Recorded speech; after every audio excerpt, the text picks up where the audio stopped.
Hi everyone, I just wanted to do another video to continue the process for the thorn brooches. I have 3 soldered thorn brooches, or well, tops. There's small, medium, and large. And I've already started the process of soldering them onto their bases, which will be the backs of the brooches.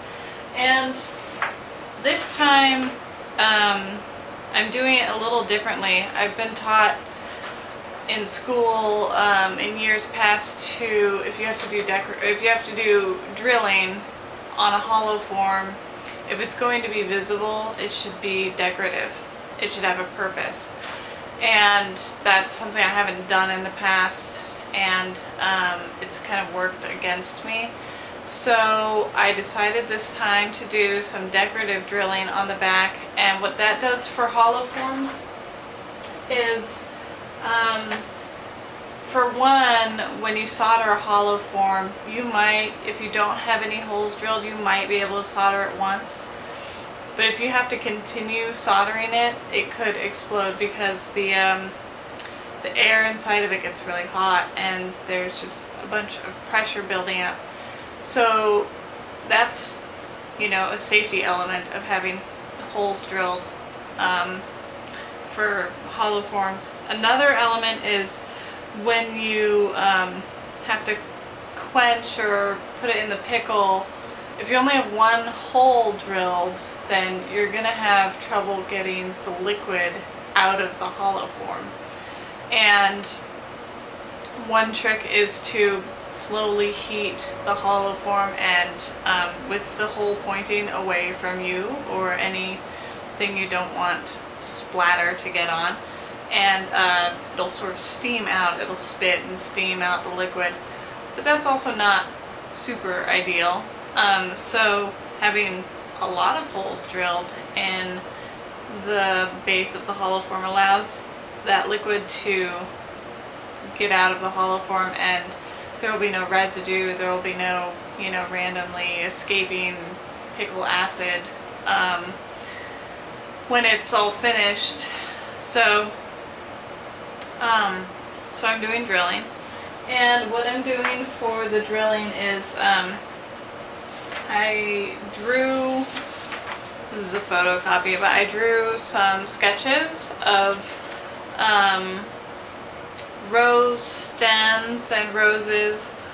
I traced the bottoms of the thorns, and I drew some sketches on them, and then because of the orientation of the backs of them, I had to flip it over and actually trace.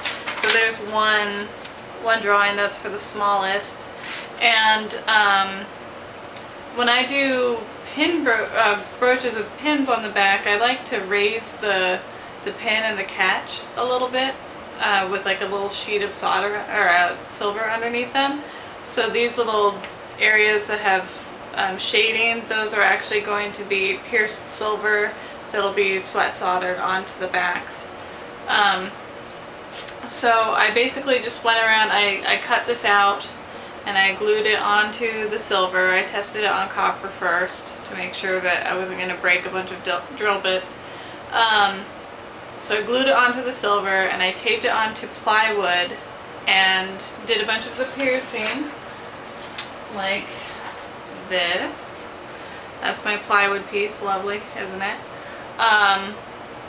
So here I've done all my drilling here, and these 2 pieces will be pierced out of a different sheet of silver and soldered onto the back of it with the pin and the catch later. And so I've done my drilling, and then I went ahead and soldered it onto the thorn. This is the smallest thorn, and it's going to be facing like this on the body, coming off of the body with the thorn with the point down. So there's a little close-up. I don't know if you can see it very well. of the piercing. I did make a mistake, which I'm going to be fixing. I pierced out one of the leaves that I meant to sweat solder on, so I'll have to solder on one over that, which is totally fine.